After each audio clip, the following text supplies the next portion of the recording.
Marami kami nakuha ang gabi ni Kuya Bulastek. Ay, si Kuya Bulastek ha, Kuya Bulastek. Ayan. Tapos sabi ko, kunin niya yung labong. Tignan niya ginawa sa labong, binalatan niya sa puno. Ayan yung labong oh. Sabi ko kunin, binalatan na sa puno, Kuya Bulastek. Ganyan ba talaga yan? Ganyan yan.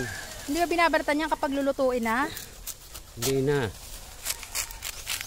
Ayan, ang labong ko. Wala nang balat, Kuya Bulastek, sayang. Di ba sayang? Hindi yan sayang.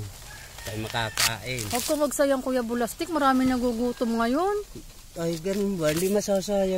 Yung labong ko bago ko mayuwi, wala nang laman. Ayan na ang natira. Kuya Bulastek, sayang ha. Hindi yan sayang. Hindi daw sayang. Ang dami kong punong kawayan dito eh. Ayan o.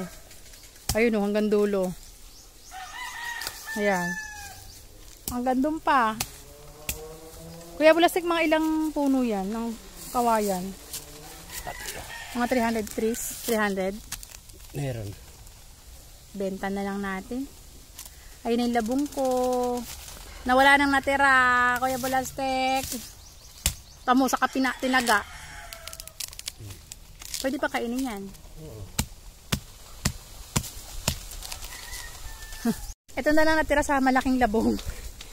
Kuya Bulastek eh. Hindi pa nga pipitasin yan. Ang sarap, ang pait. Kuya Bulastek, ang pait. Pait ba? Ang pait ng labong. Pag nakita ko sa mga Chinese, kinakain nila to ng steam lang. Kuya Bulastek. Ha? Si Kuya Bulastek, 2020 pa, kasama ko na to sa DRT nung ako'y nagpapatayo ng rest house doon. Ibinaba ko na siya ng San Jose del Monte. So, nandito kami ngayon sa Santa Maria. At dito naman kami ngayon nagde-develop ng aking parcel lot. Ito, 446 square meter. Maliit lang naman to, residential lot. Ang dami ko na hukay na gabi, oh. Itong gabi na to bukas ang aming ulam. Nilagang baboy. Tapos, yung aking labong. My favorite. Sarap ng pagkain ko bukas, oh. Organic. Maraming pong manok dito, panabo. Yan. Ang daming manok, oh. Ang daming manok, oh.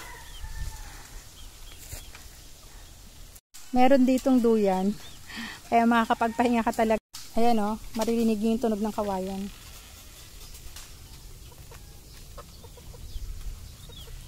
Diba ang peaceful? It's so peaceful. Ito, may puno akong sampalok na malaki. Ayan.